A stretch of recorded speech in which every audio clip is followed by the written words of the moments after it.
Well, whether it's an EOC or an SOC, it's not all about just the hardware, the location, the technology, or whether it's a combination of a hybrid or whatnot. But the real challenges are, having policies set in place as to, okay, who needs to be fulfilling what role? What's a contingency plan for their inability to participate?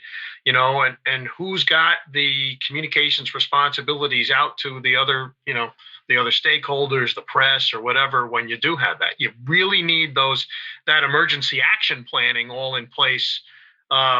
Before you start dealing with the technology, the what. You got to deal with the why and the how, and then that'll dictate, what you're going to do as far as a physical operation or virtual or some combination. Welcome to the riskadvisor.com podcast. I am Jim Henry here with my good friend and co-host, Sal and Jim. Before we begin, I would like to remind each of you to subscribe to this show and push the like button for us. Please leave comments, as your opinion is very important to us. So today's topic is security operations centers versus emergency operations centers. And in the emergency operations center, which is a little more holistic, it's not everything is security related. So Sal, what do you think about this? Is this a way to navigate around some of the pushback to the concept of security versus, something a little more holistic, maybe more safety related and whatnot, and kind of stay away from the challenges that security are running into, economically and culturally in this environment? So, the problems that you run into here, right, is, and especially when you look at this in its totality, you look at security operations centers and you go, okay, well, that kind of makes sense. And then you realize that, for the most part, security sucks and nobody really wants to, be driving security. And, we talk about, defunding the police, and there's this whole big stigma around security today. And then you look at emergency operations centers and you look at, okay, how would they really function and what do they do? And you realize that there's sort of an element, right, of security that falls under emergency op centers. So where, if you had a situation where, a natural hazard was to take place, sure, the security op center would be in the middle of that or, would have a component of it, but the emergency op center would be much more inclusive. And the other part of this is what's more problematic is that when you have investors in properties or in people that have to pay for this in organizations, the concept generally is that, security is sort of this stovepipe operation. And especially when you look at commercial real estate and you look at ownership being fractionalized across, multiple investors in properties, when you have a portfolio where maybe a couple of investors have small pieces in smaller buildings, don't want to pay for it. They just don't want to pay for that sort of, what do I need this for? So when you coach it as sort of, it's an emergency operations center, it's something that becomes, much more viable to them. And you can sell the need to it, I think, a lot better when you make it an EOC versus an SOC. And I think there's an analogy here to what we witnessed going back maybe now 5 years ago for security systems, where even a little bit more than that, it even dates back, almost to the beginnings of it was in 2008 during the first, most recent economic crisis. Where before that, people were buying shiny objects just to appear to be thought leaders and what have you. And then 2008 hit and it was like, oh, hold on now. Do I have to do this for compliance? Do I have a return on investment? And if I don't have either one of those, I'm not going to spend the money. And then, we started to get some of the convenience, of course, it comes along with some other issues. We've had some podcasts on this too, of everything being, network based and a deployment of just a myriad of cameras, but many cameras being used for operations and for business operations, not necessarily just security. And all of a sudden, the dawn of the reality that, a lot of security devices can be used to help business operations be more efficient, and have a lot of collateral benefits. And that taps other funding sources then for those systems. And I think when we're talking an EOC versus an SOC, the same applies because because it's more holistic, you can derive more benefit from it. You get less pushback on it. And the cost of it doesn't have to completely be carried by the security budget. Well, and the other thing, and I've seen this with some of the larger clients, the Fortune 500 clients that we have, built out these phenomenal operations centers, these security operations centers, and they had all of all of the computer programs and everything that they needed. And they get the large rooms and they have 40, 50, locations, desks or cubicles for staff to sit in, and they can go through an entire activation.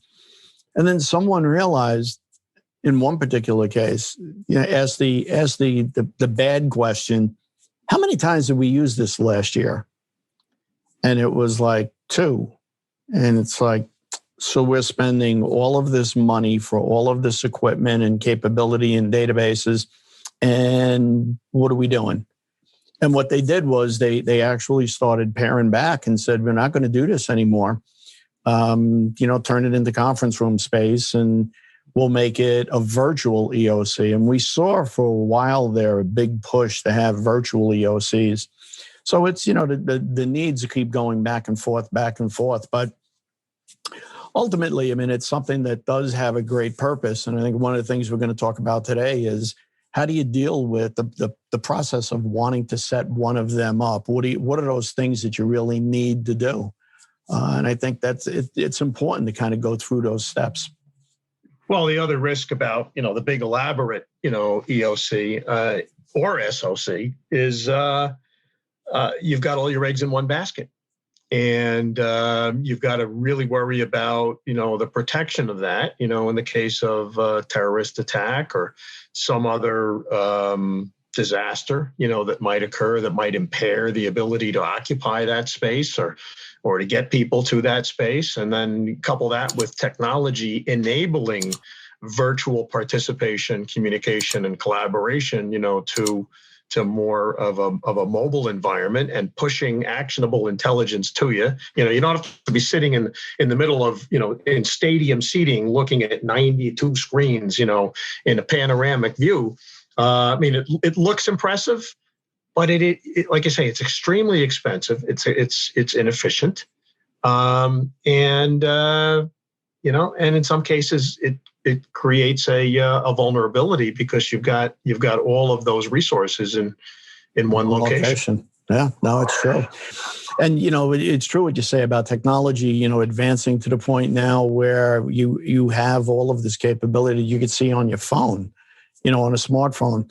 I remember when I was with emergency management in the city, when we were designing the new emergency operations center,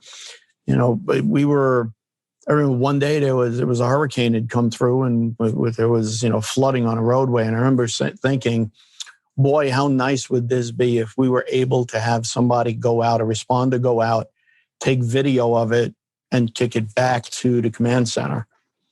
And that just didn't exist at the time. And today, the technology is incredible to, again, where we can get it onto a phone. Right. Well, whether it's an EOC or an SOC, it's not all about just the hardware, the location, the technology, or whether it's a combination of a hybrid or whatnot. But the real challenges are, having policies set in place as to, okay, who needs to be fulfilling what role? What's a contingency plan for their inability to participate? And who's got the communications responsibilities out to the other stakeholders, the press, or whatever. When you do have that, you really need that emergency action planning all in place before you start dealing with the technology. The what. You got to deal with the why and the how, and then that'll dictate what you're going to do as far as a physical operation or virtual or some combination. It's amazing when you're talking about technology and you talk about you want to do this, this high-tech EOC, and you sit down and everybody wants to start getting right into the technology immediately. And the thing that I always find funny is you take out a blank sheet of paper and you put it on the table and you go, okay, let's start. And they look at you like you're nuts. And you go, time out. You got to work through all of this. You have to have a paper setup of what you want before you start buying and building. Because if you really want to waste money, then buy and build first, right? But what you really need to do is start going through those processes. Let's talk about, what do we really want to achieve? How do you want this thing to function? What do you really want it to do? What are those things that you want to look at and you want to be able to see? Is it critical that, if you have multiple properties, then it's all coming back into one location? Do you want to be able to see every single camera in every single property? Is it really necessary? So how do you break down what are those things that are important that you want to see? Because downrange, as you know better than I, at that point, it is a difference if you need 5 cameras coming back to a command center as compared to, 47 cameras. What's the technology that's required to be able to get all of that back? So you have to look at, exactly what do you want it to do? What types of building systems do you want to be able to monitor? Do you want, the BMS to be able to give you everything that it would give you at the property, remotely? Is it necessary? And then you start getting into all of those, who's got the authority to take a look at this stuff? And, you break down, step by step by step. And it's just fascinating to watch because they inevitably get tripped up right away. And they realize that it's not as simple of a process as they originally thought.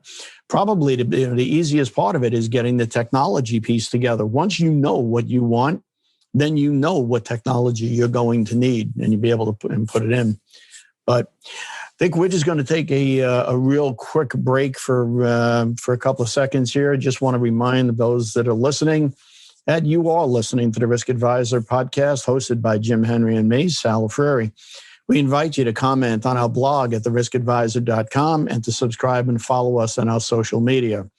If you are interested in having one or both of us speak at an upcoming event or would like to consult with us, please go to the webpage at theriskadvisor.com to set that up.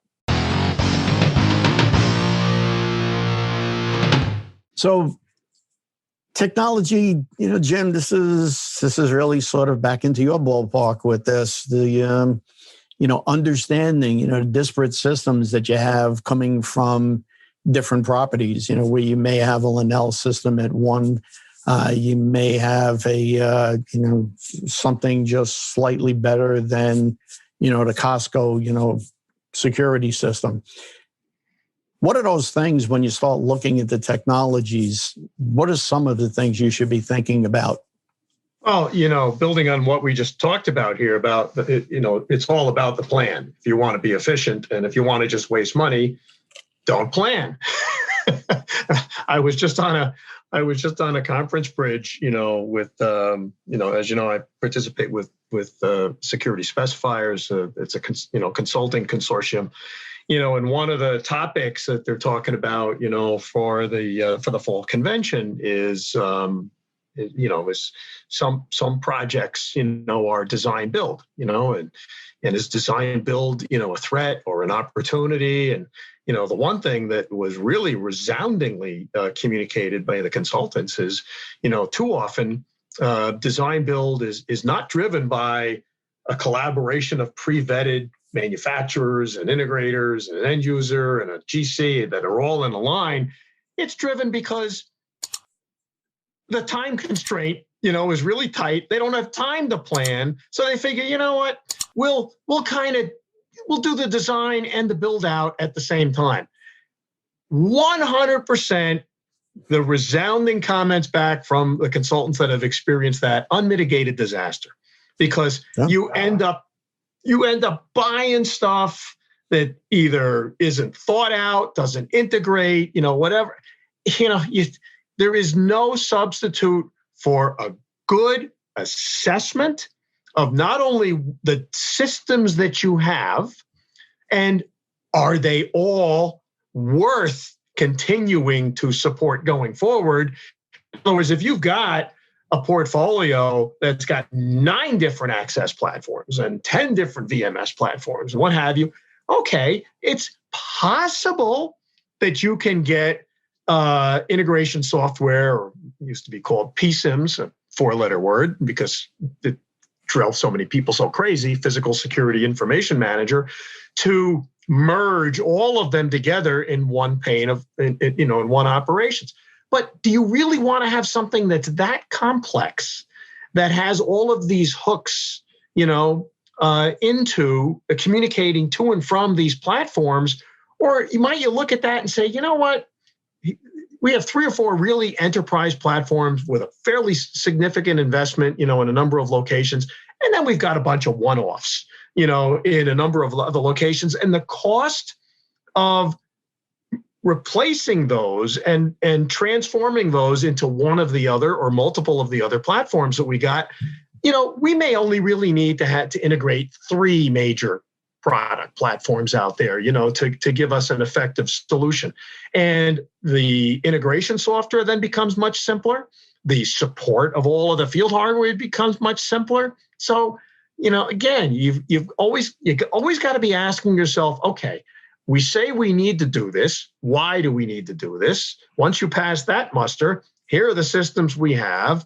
Why do we want to keep every single one of these separate platforms going? Or let's look at the cost of changing some of them out, and you're really trying to find that sweet spot of what's the least amount of forklifting that you can do, but do enough forklifting to keep the complexity of your integration software, from being, a retirement project for some code writers.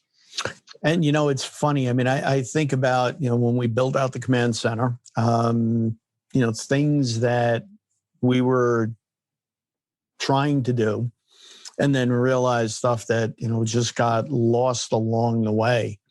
And it was, something as simple as a messaging capability between the operators. So within the command center, we had desks with all the different agencies and their representatives and these little pods of the larger agencies. And the ability for them to be able to communicate with the EOC director, and then with them, assigning jobs and, what needed to be cleared and what needed to be updated or whatever. We had this phenomenal capability within the command center, and we had no way to communicate internally. And the only thing that, all of these computers were capable of doing was, playing games. There was, and you can get to the internet, and that was about all you could do. Right. But beyond, I'm talking about from the security elements of the EOC when I'm talking about all the various platforms. But the EOC, because it involves such a much broader, mosaic of communications and events, you can't ignore all of what's going on social media. That's an element of what you need to be digesting, but you also need to be filtering it, because there's so much fake news. Anything that gets posted out there, is it real? Is it distraction? It can run you around, in circles. So you have to have some, you got to have some means of having, I think more than, just one individual, burdened, with assessing the legitimacy, the viability of some of this stuff, and And before everybody starts chasing the mirages of what might appear to be going on because of what you're seeing on, on social media, you do need those communications out to the authorities, to validate whether or not, what you are perceiving as in a way an event is trending is legitimate, or is it all, decoys? Yeah, no, it's true. And then, even going back to from the technology side, not even just the audio visual part of it, but looking at some of the redundancies that you need to build in, from the technology side, your telecommunications that are coming in, your internet providers, the power, your HVAC. A lot of times you wind up seeing groups putting together these EOCs and just not paying attention to it. And you realize that they're really running big risks. I always used to joke about it and said that if you don't have dual redundancies, if you don't have two locations, 2 point of entries coming into a property, you really got a problem, because working under Lafreere's law, which is very simple, it just says that Murphy was an optimist. The day that we would open up the command center, we'd wind up with some idiot with a backhoe would be out in front of the building and would wind up digging up the telephone lines, and then you're down. So, you start looking at things like that, and you start thinking about how much it's going to cost, and is it capable, is it possible, and what are your redundancies on it? But again, it all goes back to what we said from early on. You have to go through a paper system with it. Everybody wants to bring the computers in right away and set these things up, but you really got to go through the breakdown, right, and go through that. But we're going to get into solutions in a little bit, but we just want to take a quick break. Just remind everybody that you're listening to the Risk Advisor podcast, hosted by Jim Henry and me, Sal Lafreri. We're going to invite you to comment on our blog at theriskadvisor.com and to subscribe and follow us on our social media. If you are interested in having one or both of us speak at an upcoming event or would like to consult with us, we're going to ask you to go to our webpage at theriskadvisor.com to set that up. So, Jim, let's talk a little bit about in the final section here, talking about solutions. What are some of the things that you need to consider, separate and apart maybe from the technology?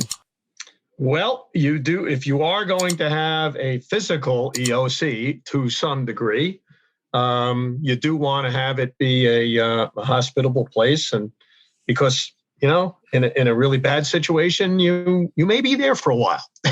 So, thinking about not only the redundancies of communication, the logistics, operationally, it is you want to look at the human element, creature comforts, shower facilities. If you're going to be there, on a couple days running, you don't want to be scaring everybody away with the aroma. So sleeping accommodations and what have you are a part of what you need to think through. It's not just about how many screens do you put in there, how many chairs do you have, how many desks. It's the functional assignments, but it's also recognizing that it is manned by people, and they do have needs. You've got to feed and water them. And you eat. What another lesson learned from the pandemic, we're getting out of this pandemic, but God forbid we have another one soon, right? Or in a few years, do you really want to set up an EOC where the only way that it can operate is you're packing people in there like sardines? And look at your HVAC issues, look at your ventilation issues. What if we are dealing with something, whether it's a pandemic or whether it's we fearful that we're dealing with a biological or a chem bio, work positions are really something that has to be taken into account. No, it's true. And especially, you bring up a strong point about, with dealing with, another pandemic. How do you lock people into a room? What are those technologies that you're going to be able to use to at least, keep them breathing, right? What kind of air filtration are you going to be using? Is that something that, you make the decision on early on? I think today that question, if that comes up in the planning process, that question becomes a little bit easier because you have some relevance to it, recent examples, and you can show the reasoning behind it.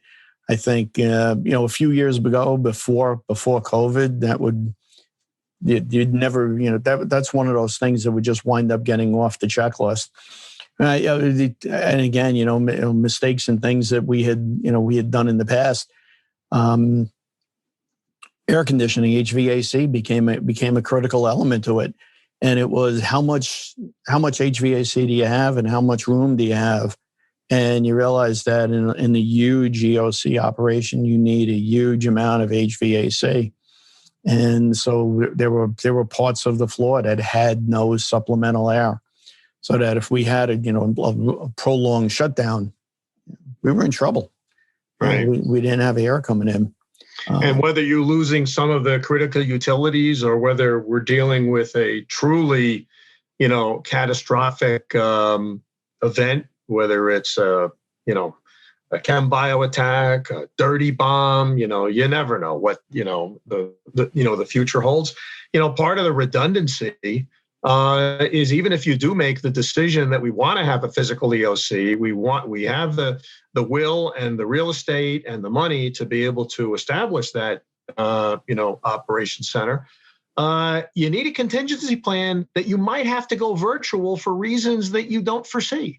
So, rehearsing both, not only, your operations in the physical space, but, even going through some exercises, if you do have to go partially or completely virtual and not use your physical space, all of that needs to be, I thought, I shut off all my cells, but God forbid there's a landline call, right? Sorry about that. And I'm sure it's a critical call because the warranty on your car expired and they need you to sign up today. I am sure. That's a whole nother thing. Whoever answers landlines anymore, right? Because they're all spam. Anyway. Yeah, no, it's true. And I think one of the, it's kind of funny. One of the things about, we talk about the planning processes and, what you do. And we always thought about, okay, so when you have a prolonged operation, who's handling what? And, inevitably, so-and-so is going to be the director, and this one's the deputy director, and this one's got this, and this one's got that. And they go through all of the functional groups. And, I always love, I got a brother who tells me that I look at things sideways. And, I guess to a degree he's right, because I would always ask the question when we were in those stages of planning would say, who replenishes the bathrooms? Who's the guy that carries the toilet paper and puts it into the bathrooms and puts the hand towels in and puts the soap in? And they kind of look at you and like, duh. And it's like, yeah, what about those little menial things that are going to come up and they're going to bite you? How do you handle those things? Who's going to be responsible for that? And that's why you really need to have a plan. You need to have a paper plan. You need to put it into operation, and you got to sit there and you got to scenario drive it. You got to sit down and sort of, tabletop it and say, okay, what if this happens? What if that happens? And come up with the worst case scenario.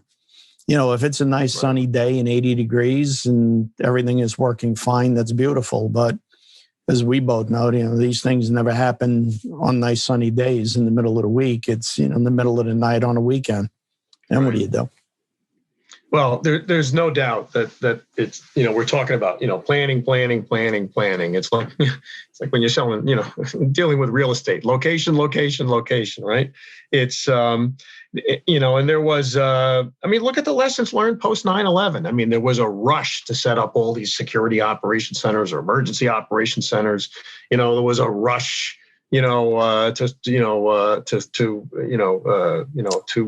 to throw all sorts of technology, at the border and what have you. And all of that was done, because there was just this burning need.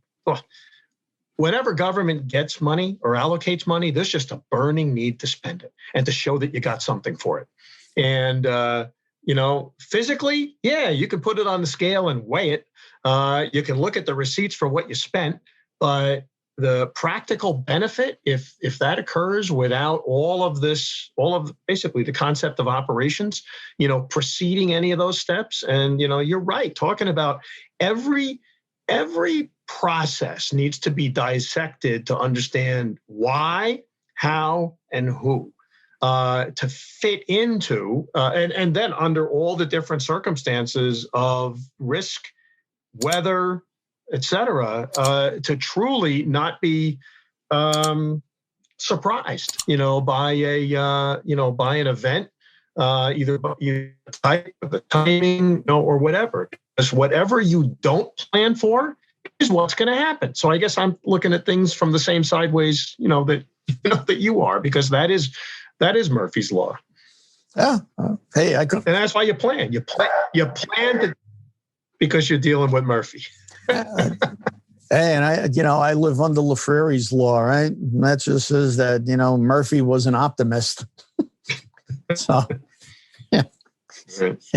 And the other element now, for those that are putting these are considering EOCs, going forward now, we have a different environment with regards to the support from local law enforcement, first responders, et cetera, with this police defunding, wave that, we're going through. There's an element of responsibility and response that's going to fall into the EOC to coordinate that normally would be, you just have to do triage here for a few minutes until the local law enforcement or the first responders come in. There may be more of a burden, that's being handled by, your own staffing, in the EOC than what we were even considering a year ago.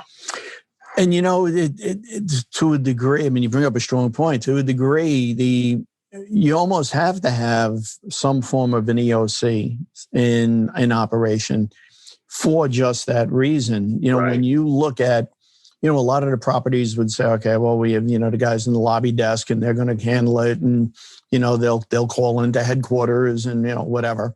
And now, we're looking at the planning processes that are going through for future protests. And we look at what occurred in the past, within the last year with the protests, where we actually had, with clients, to go through a plan where we would give up the lobby. You have two security officers who are in a lobby and protest comes breaking through the windows and they storm the lobby. Those two guys are not going to do anything. And, and we've talked about this on the show, even though, they may even be armed, what are they going to do? They're going to start shooting people. So they wind up, the plan was to get them out of the lobby, get them into a secure room and basically put them in a safe room.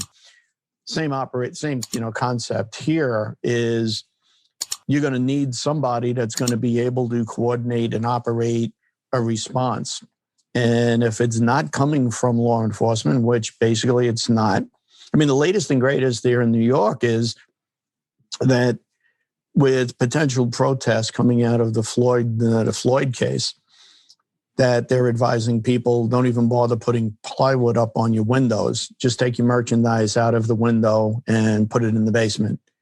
Get everything visible that you can out of the way so that when they come by, if they don't see anything, they may break your windows, but they won't do any, they won't steal anything. You just think about that. We've given up on that, on the, the capability to protect the property. And if you're a property owner or business owner, then, what do you do when, when the protest comes, you're giving up the property, you're giving up the lobby, and you're going to let everything, sort of, hopefully pass by you, but you're going to sustain the damage that you're going to get.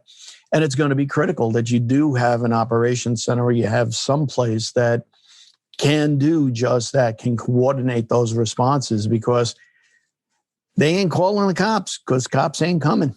And you're going to have to figure out how you're going to come back and pick up the pieces.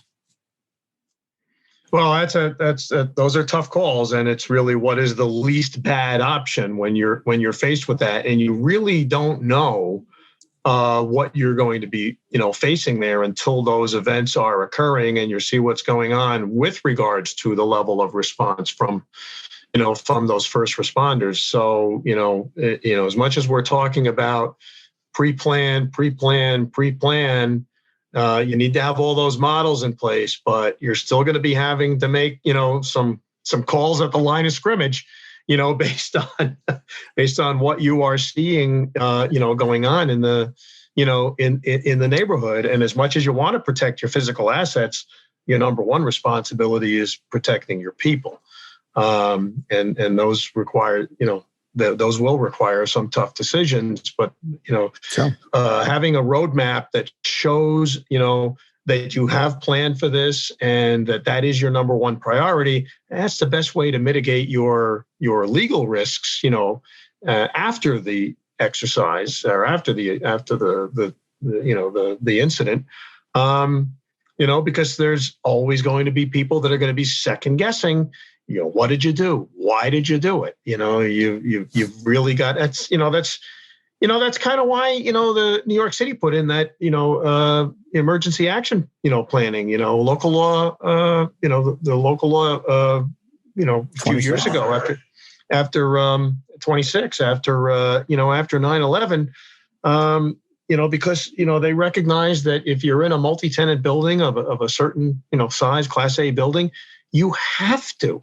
have a plan for how to deal with those kinds of events, or they're not going to give you a CO. It was tough love, as they say, right? It really forced some, building owners and managers to do things that probably they knew it'd be nice to have. Well, all of a sudden it became a gotta have. What has surprised me is that discipline has not been spread as significantly out to other major metropolitan areas yet. I've been kind of looking for that to occur now after all the unrest that we had, over the summer and may still be going on, that, that kind of emergency action planning, not just for terrorist attacks, but for domestic unrest or what have you, you've got to have a plan, because, how are you really going to protect your people, both internally and externally in those events?